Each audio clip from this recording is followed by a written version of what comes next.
Well, today on Mr. Rodder's Neighborhood, I'm back from taking a brief hiatus to focus on some AHRA stuff. Today we're back on the Boat Anchor 350, the planned turbocharged 350 Buick that is just essentially a stock motor with a turbo and an EFI on it. I figured if the Grand National is good, then turbocharged 350 Buick has got to be gooder. From there, yesterday I honed the block.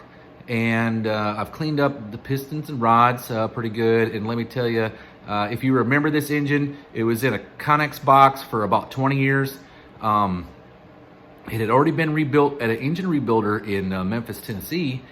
And it was bored 40 over, had new rings, new bearings in it, and a new set of pistons. The problem was when they were closing down the shop, they put all the stuff in the Connex box in hopes that they would sell it later in the future. Well, the owner ended up passing away, and when they put them in the Connex box, they soaked it with Cosmoline. And Cosmoline is like a in-between grease and wax kind of deal, and it keeps things from rusting. The downside is Cosmoline is hell to get off of parts. It is really difficult to break it down with kerosene or paint thinner or paint stripper or whatever you want to use. So we're gonna gap some piston rings. They were all fairly tight, and after I got the block honed, now I can put the rings in there that I've already cleaned up, and we can check them all out, and we can check the gaps on them. I've already done the top ring on piston number 2, in all honesty. So we'll get to work, and I'll show you how things go. So while I was at PRI, I stopped at the Hastings Rings booth, and they had this handy-dandy little flyer that they were handing out there at PRI. And I decided to pick one up, and when I opened it to the second page, I realized that, hey, there's something pretty interesting on here, okay? So here is the numbers. It used to come in ring packets. I don't know if it does anymore. I haven't bought a new set of rings in a while, probably a couple of years. But most of the stuff I get is either hand-me-down or I buy them in bulk, or I buy old OEM parts off of eBay. But it comes with this nice little handy dandy chart. And it tells you, okay, so force induction up to 15 pounds of boost, right? 15 pounds is actually quite a bit because that's a second atmosphere. So let's say our 350 Buick, at 0 pounds of boost of regular atmosphere pressure, is 350 cubes, but at 15 pounds becomes 700 cubic inches. Okay, this is how all that kind of works. Bore times 0.006 at a minimum, right? So if you do the math on that, because we are using a cast piston, I don't know whose cast piston. I'd have to say it's probably a Badger piece. There's not even a name on it. It just says 40 over with an arrow. But I sat down and did the math. So if we do 15 pounds, we're looking at a top ring gap of 23 thousandths, okay? That's a little bit more than what you normally see on your daily or your cheap re-ring and rebuild kind of deal. You're just throwing rings and bearings in it. You won't normally see 23 thousandths unless it has a lot of miles on it. A lot of the LS guys picking motors up with 150, 200,000 miles on them, they might already have a ring gap of 23 thousandths or even bigger. The bore is worn, it's tapered a bit, and the rings themselves have worn, so the ring gap does get a little bit bigger. But so I did the math for it.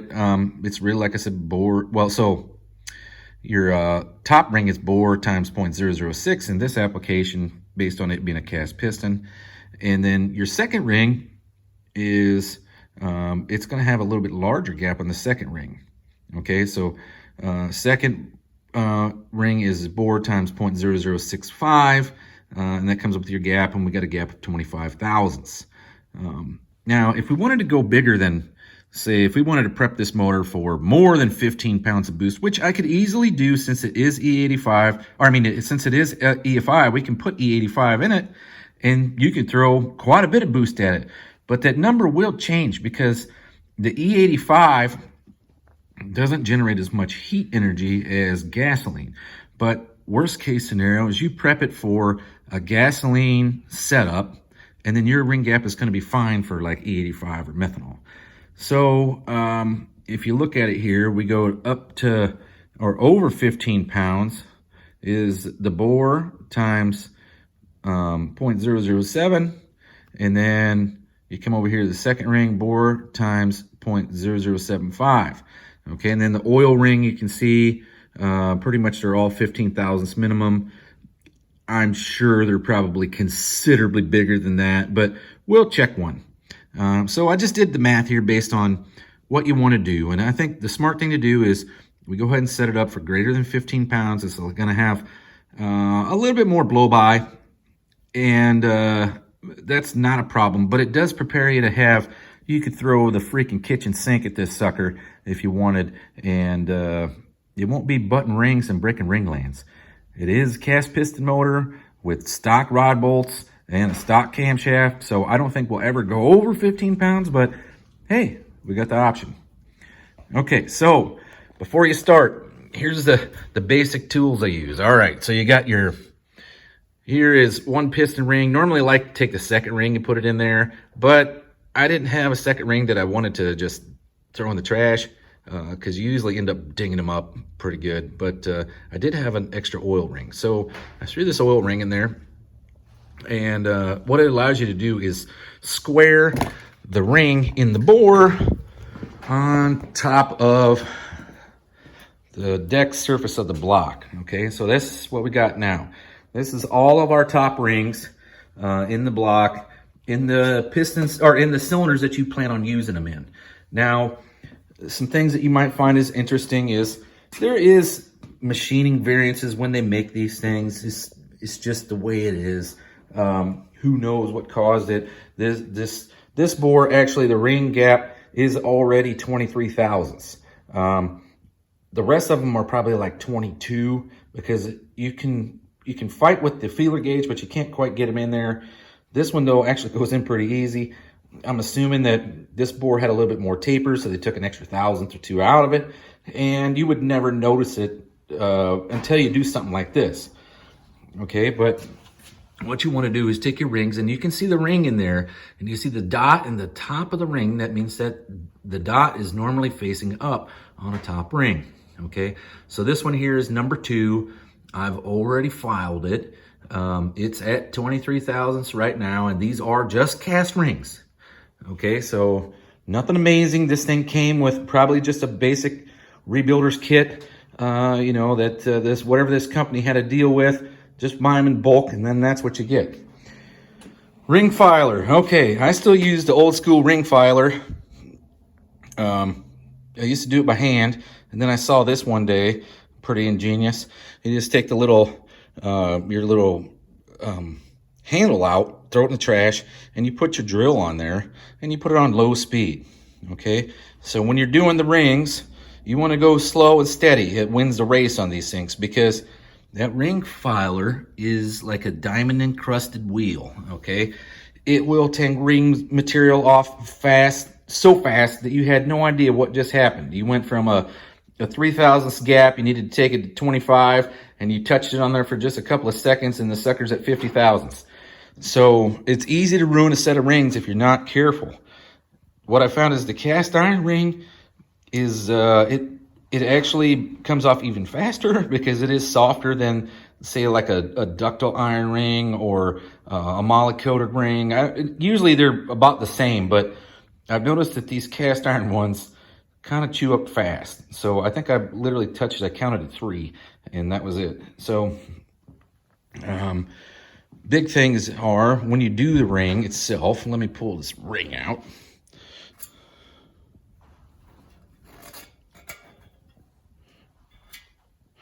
All right, when you do the ring itself, you only cut one side, okay? So I did not cut the other side, I just cut one side, all right?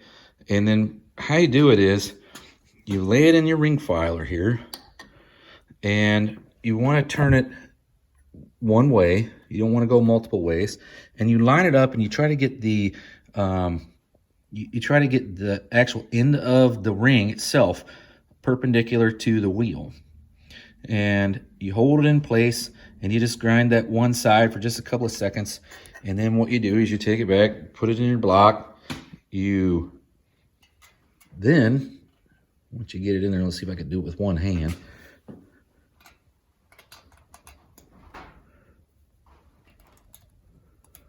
Okay, once you get your ring in there, man, one hand. Come back, get your handy dandy piston squaring tool, known as a piston with a ring on it still. And center it up and you push it down until the ring captures the deck of the surface. Okay? And then once it's in there, you can measure it all up with your feeler gauge. Now this one's 23 thousandths. Like I said, we're probably going to just gap it all out to 27, I think is what it is. But yeah, so that's where I'm at right now. That one is at 23 right now, and it really didn't take much to get there. So we're going to go ahead and do a set of rings and follow along, check it out. You want to keep them labeled in an order when you're done. So the only reason I started with number 2 is because it was facing me and it was just the one I grabbed. It doesn't really matter. Now what I do is I use a series of dots just to, like you already got the dot that's cast into the ring. What you'll do is just take a magic marker. This is number 2, so you put 2 magic marker dots on here to indicate. This one's number 4. You're going to put 4 magic marker dots. Make sure not to cover up your casting hole, because then your dot to indicate the up on the ring, because it just makes it harder to identify the ring, right? But you'll want to move down a little ways so it can't be confused with that dot, and you put yourself 4 dots in a row. Same thing for 6, same thing for 8. If you wanted to come up with something different for 8, or 6 or whatever, you could. Anything over 5, who knows, Roman numerals, however you want to do it. But and that way you can keep them in order. You know what rings go with what piston, and then that's that, because you'll have already checked them in each bore. Remember, when you cut these rings, they're for that bore and that bore only. So otherwise you might have, like this one back here has a little bit bigger bore. You take one that has a 23 thousandths gap already, put it in here, it might have 25 thousandths. So keep them with the bore that you measured them and cut them for. And that's how you do it. But I guess I'll go through and we'll pretty much cut a set of rings, and you can see how it's done. So there's one thing I may have forgot to mention, is that when you cut this ring, it'll have burrs all the way around it. Let me see if I can get that thing to focus. Okay. It'll have burrs all the way around it from where you cut it. Those burrs are fairly sharp. They can scratch a cylinder wall. It's essentially just cast iron material that you ground off, right? So what I do is I got this old fingernail file from my old lady, and it's got like, it's been used a lot. So, but it is essentially the same kind of thing as what you use to cut the rings. This is a diamond encrusted file, and all I do is just grind the burrs off, the boogers, so that way it doesn't damage the cylinder wall or your piston. So that way there's no burrs or anything on it, and stick it back in there and we'll check it out.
All right, so we're going to get this set of oil rings. And remember, if you look at the Hastings manual, it says 15 thousandths at a minimum.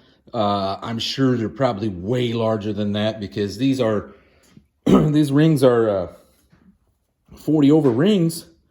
And usually what you find is they're at 20-something thousandths anyway to begin with. So 15 thousandths at a minimum. I mean, gosh, if it's sloppy, I probably won't even pay attention to the rest of them. Yeah, it just falls in there. It's probably like, let's find out what it is. We'll go up to 30 thousandths. Oh, here's 25. We'll do it 25 thousandths. Find out what this thing really is already gapped at. I've only done this one time where you check rings for the on the oil ring, because most of the time they're just way huge for what the application really is. Okay. Now we're above 25 thousandths already, so here's 30. Yeah, 30 thousandths fits in there pretty easy. Can we go 32?